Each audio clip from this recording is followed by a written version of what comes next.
Toda honra, toda glória, todo louvor seja dado ao Senhor nosso Deus. Eu saúdo a amada igreja com a paz do Senhor Jesus, amém?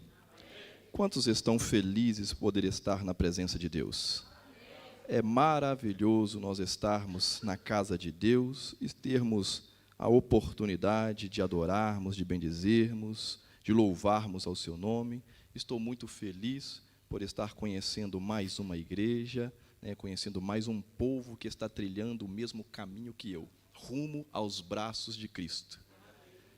Fico feliz por poder estar aqui em Mil Amigos. Me sinto aqui um pouco confortável. Está aqui pastores com quem trabalhamos junto, é muito bom. E fico mais confortável ainda porque eu me identifiquei. Eu vi aqui um pastor que tem um bigode mais elegante do que o meu.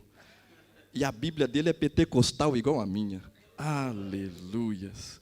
Maravilha! Como foi dito aqui, meu nome é Welton Cruz, sou pastor do Ministério Assembleia de Deus Fortalecer.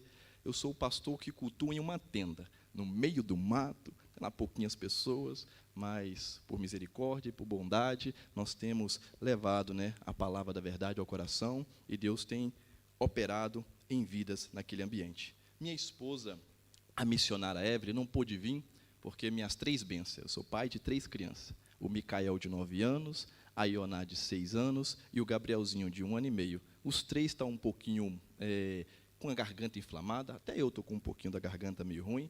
Se o sonoplasta me ajudar aí, depois eu te pago um café, tá bom? Mas agradeço a Deus pela honra, pela oportunidade.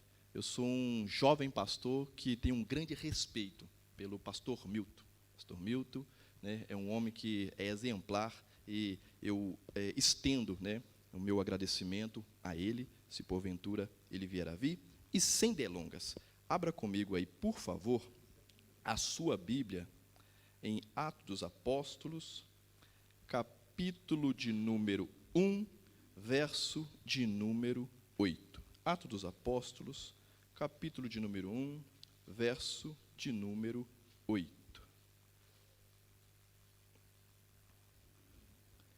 Atos dos Apóstolos, capítulo 1, versículo de número 8.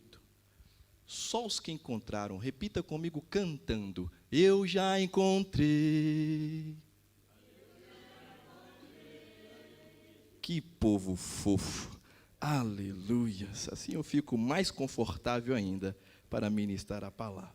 Diz assim a palavra do bom mestre, capítulo 1, versículo de número 8. Mas recebereis virtude, repita comigo, virtude, do Espírito Santo, que há de vir sobre vós, e ser-me-eis testemunhas, tanto em Jerusalém, como em toda a Judéia, e em Samaria, e até os confins da terra.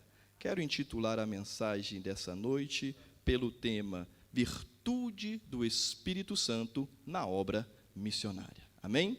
Não invalidando a oração do pastor, mas somando, porque eu sei que quanto mais nós oramos, mais nós vencemos. Eu quero te convidar por mais um minuto, fechar os teus olhos e vamos orar. Soberano Deus e eterno Pai, aqui estamos na tua casa, aqui estamos entregue ao Senhor, diante da igreja que é sua, a palavra que é sua, minha vida é sua. Usa-me, Pai querido, para que o teu povo saia daqui alimentado, iluminado, abençoado, edificado para a glória do teu nome, que diminua eu, mas para que o Senhor cresça e toda a glória seja tributada só ao seu nome, é o que eu te peço, porque teu é o reino, o poder, a glória e a majestade para todo sempre. Amém. Podeis tomar os vossos assentos. Irmãos, dentro dos mais de 40 autores que escreveram todo o cânon sagrado, o escritor que escreveu as palavras que nós aqui lemos, quem aqui sabe quem é ele? Lucas, o médico amado.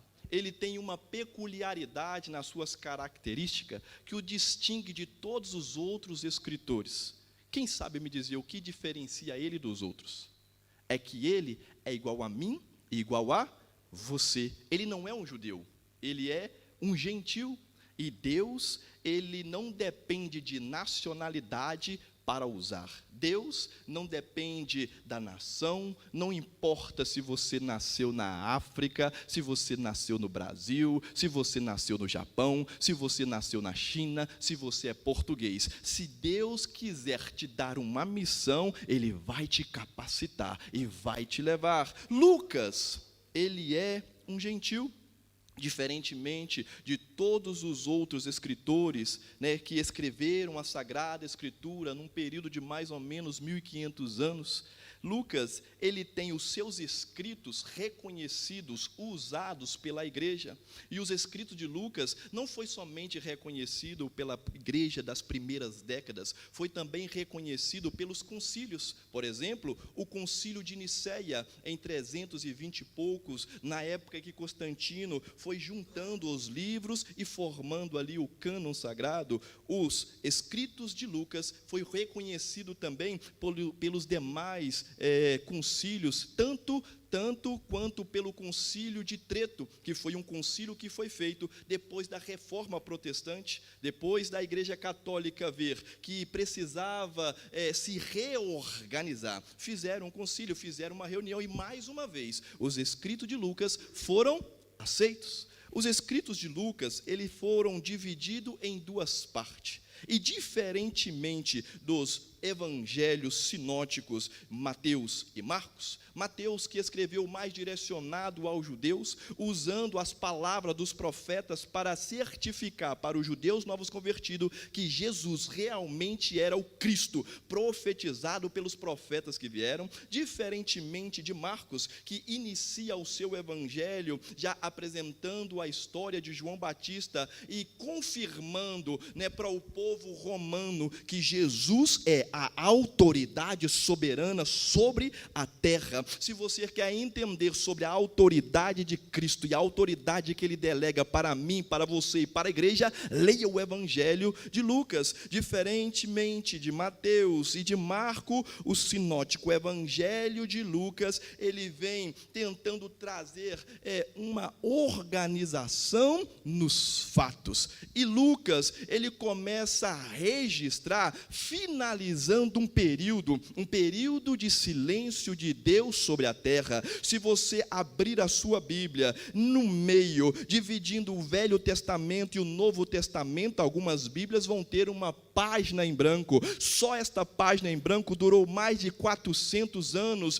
que estudiosos dizem que foi um período de um silêncio de Deus na terra. Não se levantou nenhum profeta dizendo assim diz o Senhor. Não se levantou nenhum sacerdote expressivo. Foi um período de silêncio de Deus na terra. Mas aqui eu quero abrir um parêntese para aplicar algo na sua vida. Você que talvez esteja vivendo e acha que Deus não está falando com você, você que está vivendo um período de silêncio de Deus na terra, eu quero te dizer que no silêncio de Deus, Ele está trabalhando. No silêncio de Deus, Ele opera. Deus, Ele trabalha no silêncio. Ele não está com a sua mão encolhida, a sua mão está estendida, está operando a seu favor. Se você acredita nessa palavra, levanta a mão acima da sua cabeça, abra os seus lábios e dê glória ao nome do Senhor Jesus. Aleluias. Aleluias. Lucas vem registrando o fim de um período de um silêncio de Deus na terra.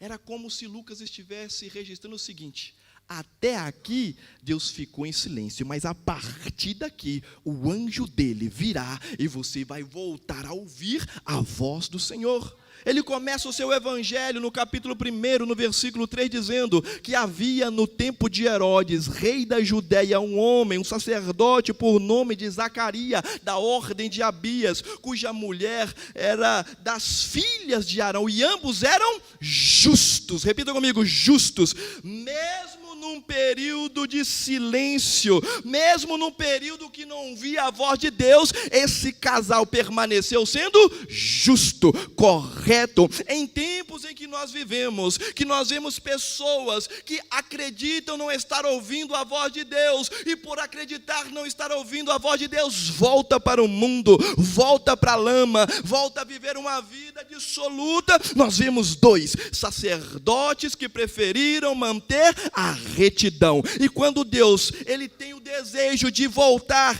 a operar, de falar com o povo, ele não escolhe aquele que tinha talento, ele escolhe aquele que tinha caráter, ele não escolhe aquele que era talentoso, ele escolhe aquele que tinha conduta. E Lucas, ele vem registrando esse período.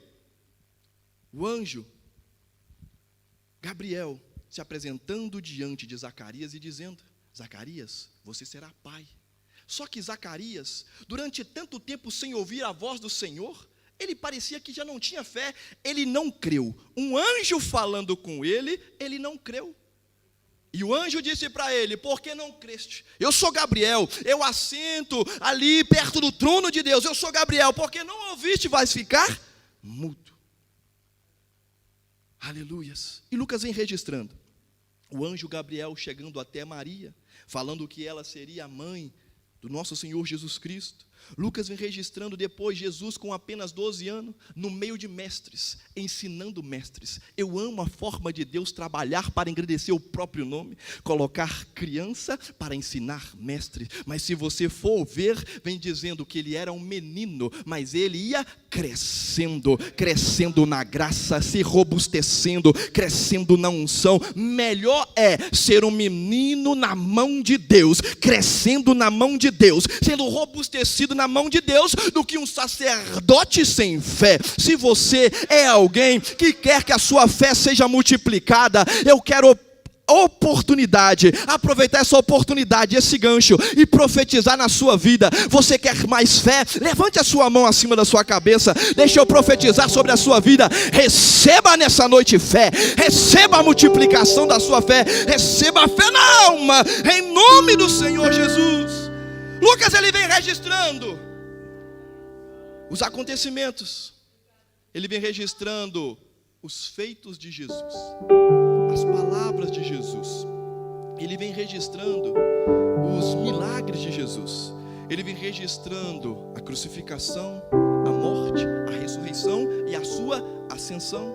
E quando nós entramos no livro de Atos dos Apóstolos, a segunda parte, que é uma continuação do seu evangelho, ele vem apresentando Jesus ressurreto, Jesus vivo. O Deus do mundo está morto, mas o nosso, ele vive e reina para todo sempre. Jesus é o Senhor vivo. Em Atos dos Apóstolos, no capítulo 1, ele vem registrando Jesus vivo, andando em meio aos seus discípulos e dando algumas diretrizes. Lá no capítulo 1, no versículo 4, ele vem dizendo o seguinte: e estando com eles, determinou-lhes que não se ausentasse de Jerusalém, mas que esperassem a promessa do Pai, que disse ele que de mim ouvistes. Ele dá uma determinação. Deus fala alguma coisa com os seus discípulos: ficai em Jerusalém, ficai em Jerusalém, permanecei por enquanto. No capítulo de número 1 ainda, no versículo 14, olha o que Jesus vem falando para os seus discípulos, ou o que Lucas vem registrando o que aconteceu.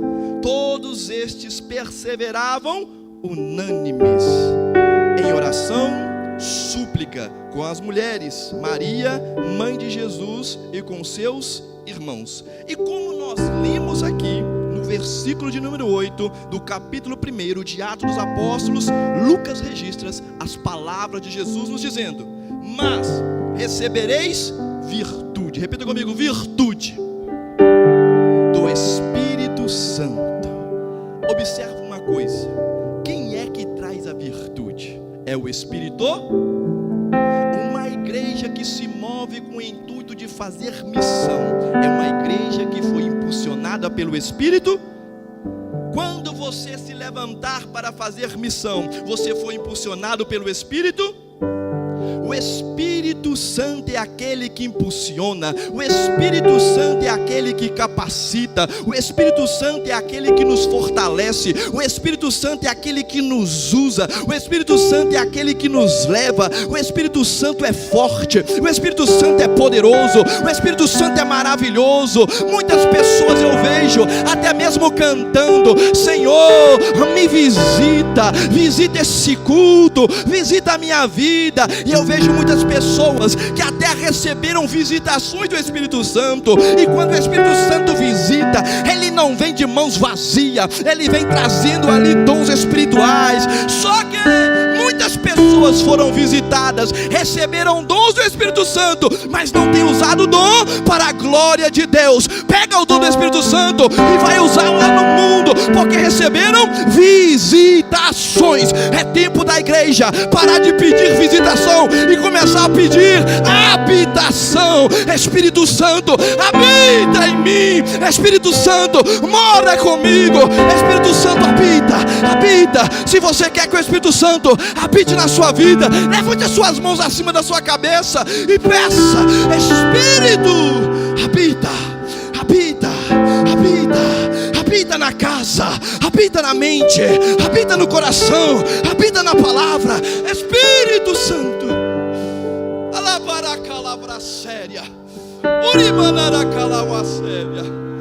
Espírito, o Espírito Santo é poderoso, o Espírito Santo é forte, o Espírito Santo é maravilhoso.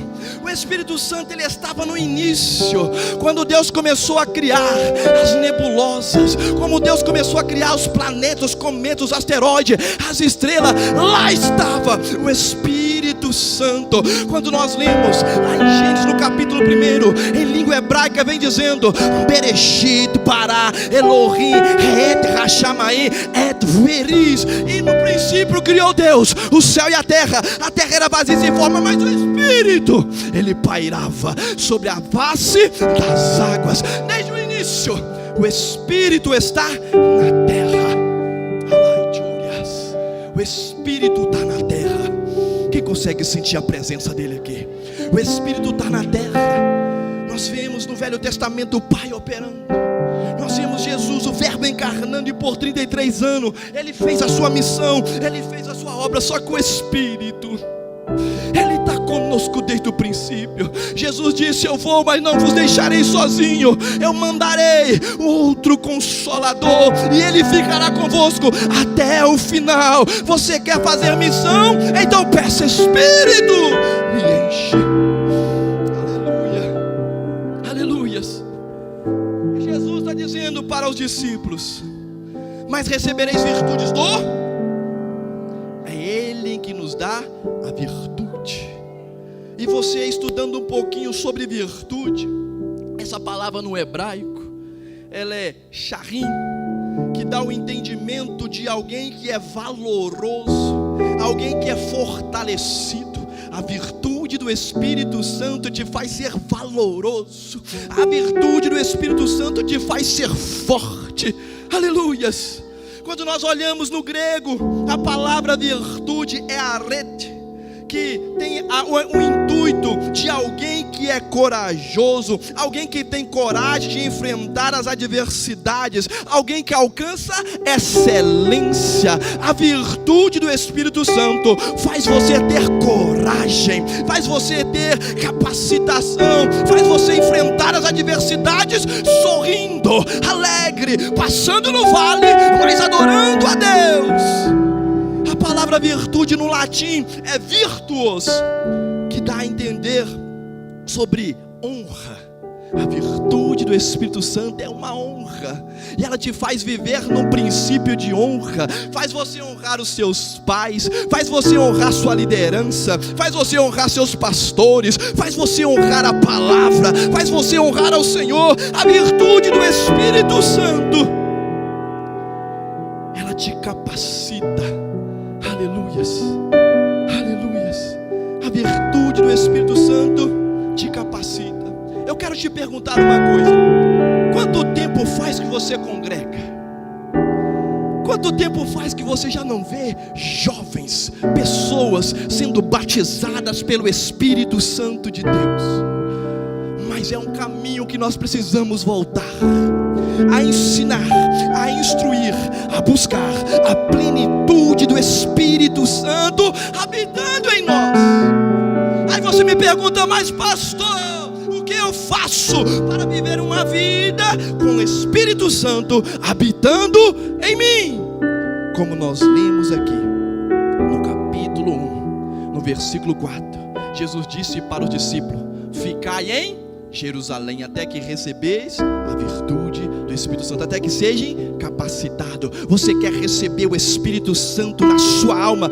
Então obedeça a palavra de Jesus. O primeiro passo para eu ser cheio do Espírito Santo, para eu conseguir fazer missão, é obedecer a palavra de Deus. Segunda coisa que eu preciso fazer, capítulo 1, versículo 14, vem dizendo que estavam unânimes, orando.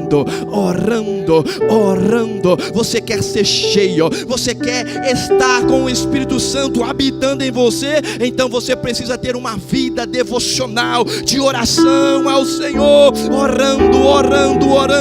Eu vejo nos dias atuais muitos homens de Deus que tinham muita capacitação dentro da palavra. Eles tinham aqui uns talentos lindos, só que começaram a confiar na sua própria capacidade intelectual e pararam de orar, pararam de se sujeitar, pararam de se colocar na dependência e começaram a se perder dentro do próprio conhecimento. O que vai fazer você continuar caminhando na palavra, na vontade, no querer, no beneplácito de Deus, é você ter uma vida de oração e o Espírito Santo habitando em você. Ele vai te conduzir no caminho da luz. O salmista, no Salmo 119, ele disse: Senhor, eu guardei a tua palavra no meu coração para não pecar contra ti. Lá no versículo 115 ele disse: Senhor, lâmpada para os meus pés é a tua palavra e luz para o meu caminhar. Quer ser cheio do Espírito Santo? Ore. E quando nós vimos em Atos dos Apóstolos, capítulo 2, vem dizendo que cumprindo-se o dia de Pentecoste, estavam todos reunidos no mesmo, e veio do céu um som como de um vento veemente e impetuoso, e encheu toda a casa, e foram vistas línguas repartidas como de fogo. Foram que? Batizados. A promessa que Deus deu através da vida de Joel, dizendo que ele encheria toda a carne, todos seriam cheios do Espírito Santo, se cumpriu aqui. Só que os que foram batizados eram os que estavam na casa. Vem congregar, permaneça no rebanho, permaneça congregando, permaneça buscando, permaneça adorando. Há uma ovelha sem o rebanho, é comida para lobo. Vem para o rebanho, venha, fica aqui, protegida debaixo da sombra do Onipotente, debaixo das asas do Senhor, permaneça unido. Salmo de número 133. Ó, quão bom e quão suave é que os irmãos vivam em união, porque é como óleo precioso sobre a cabeça de Arão, que desce sobre a sua barba e escorre pelas suas vestes. É como o orvalho de Hermon sobre os montes de Sião, porque ali onde os irmãos estão reunidos, o Senhor ordena a bênção e a vida para sempre. Quer ser cheio do Espírito Santo? 3 passos: obediência, oração e união. Aleluias. Agora, quando nós nos enchemos do Espírito Santo, o que Jesus está dizendo aqui: mas recebereis virtudes do Espírito Santo. Acontecerá, o Espírito Santo nos derramará sobre nós a virtude. E a virtude do Espírito Santo, além de ser tudo isso que eu disse, ela é como se fosse, diminuindo um pouquinho aqui para nossa compreensão melhor, como se fosse uma caixa de ferramenta. Quem aqui trabalha assim com ferramenta? Eu às vezes trabalho, né? Aí, às vezes eu tenho lá uma caixinha de ferramenta. Aí tem coisas que eu vou fazer, que eu abro a minha caixa, não tem ferramenta que eu preciso, eu tenho que ir lá na loja e comprar. Só que a virtude do Espírito Santo é uma caixa de ferramenta, e nessa caixa tem todas as ferramentas que você precisa para fazer missão. Aleluias. E eu quero destacar aqui algumas ferramentas necessárias para nós fazermos missão. Aleluias. E essas ferramentas vêm da virtude do Espírito Santo. A primeira ferramenta que a igreja precisa para fazer missão é sabedoria. Nós precisamos de sabedoria. Quando nós vemos Salomão, ainda um jovem, ele fez uma grande oferta ao Senhor, e na mesma noite Deus se apresentou a ele e perguntou: me pede o que você quer. Ele disse: Senhor, eu quero sabedoria para entrar. Tem muitas pessoas que têm sabedoria para entrar, entra num ambiente bonitinho, mas às vezes não tem sabedoria para sair, e quando sai fazendo alguma coisa e deixa desagrado, e deixa um desconforto. Mas Salomão está pedindo: Senhor, me dá sabedoria para entrar e para sair, dá sabedoria para entrar, para sair, e dá sabedoria para julgar. Quando você receber sabedoria, você vai conseguir julgar, você vai conseguir ter o discernimento do que é certo, do que é errado, de como fazer. Ferramenta para a missão: sabedoria. Aleluias. Segunda ferramenta para a missão é a unção. A unção de Deus sobre a sua mente, a unção de Deus sobre a sua vida, a unção de Deus te capacita, a unção de Deus quebra jugo, a unção de Deus sobre a sua vida é uma ferramenta necessária para nós fazermos missão. Outra ferramenta para a missão é sensibilidade. Quem lembra do apóstolo Paulo?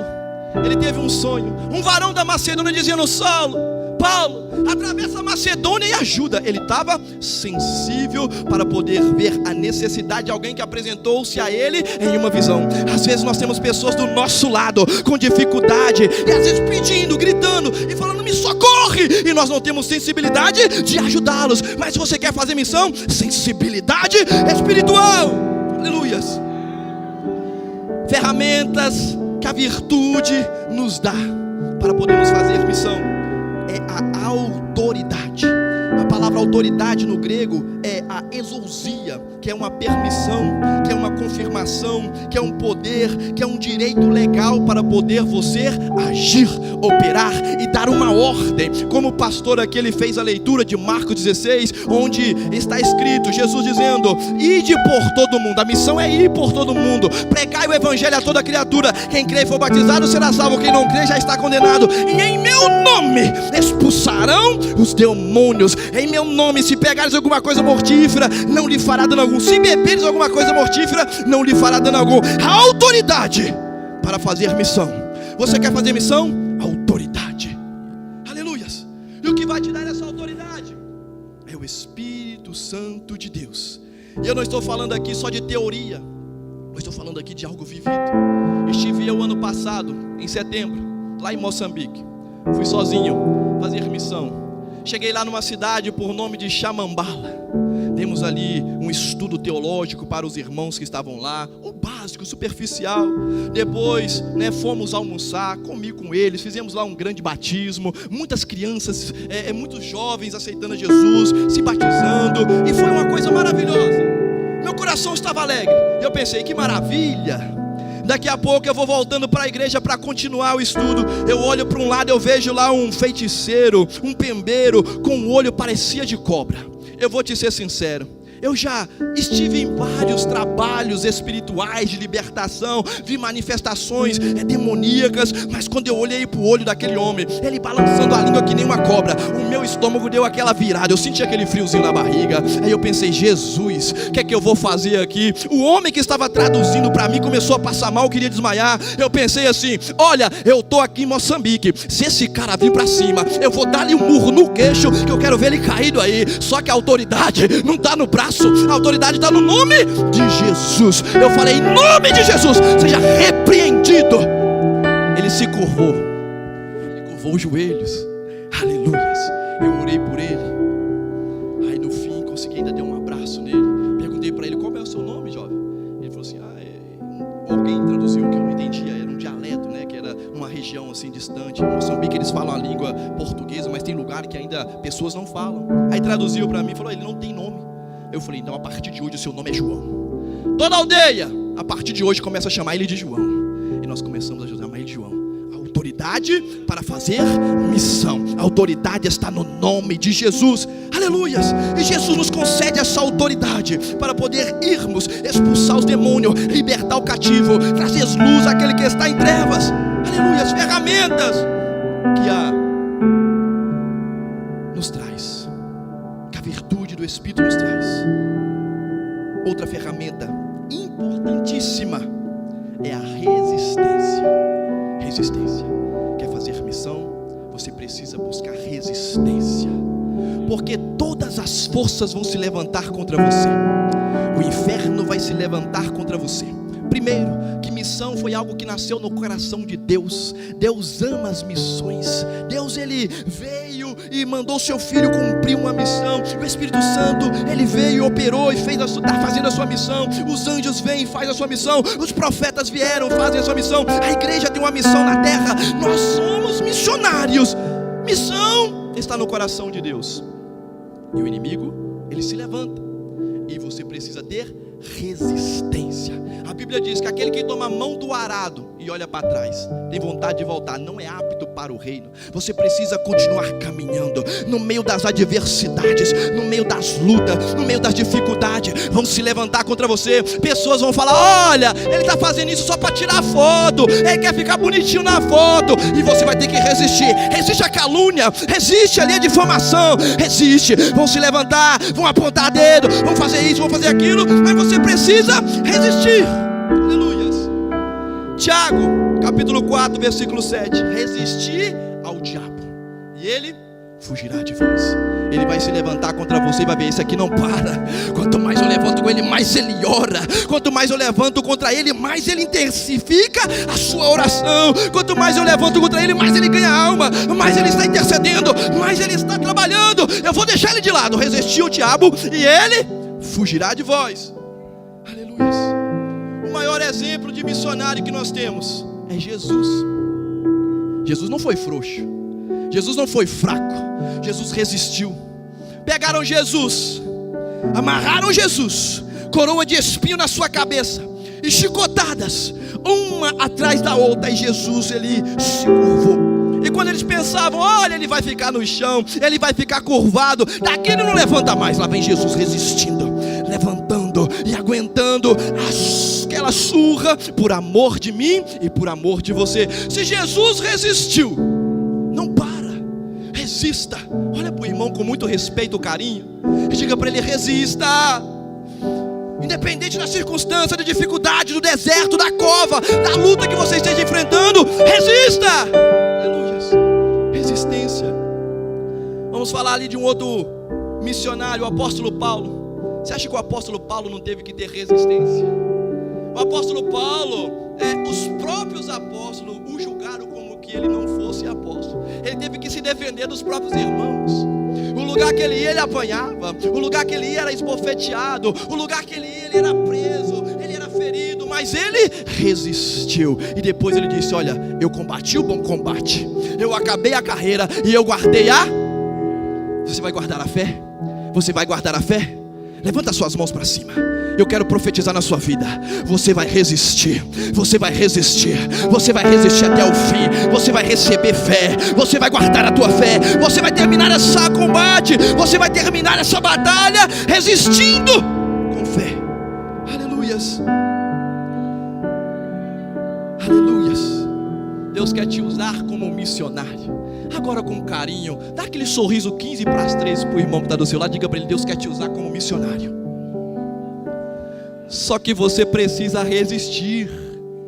Ô meu irmão, você já viu como que eles fazem espada? Uma espada, para ser boa, ela é trabalhada. E sabe como que eles trabalham na espada? Coloca a espada aqui num ferro duro e com a marreta em cima. Dá-lhe marretada na espada. Dá-lhe marretada na espada. E quando ela está no jeito que ele quer, ele vai lá e enfia no fogo.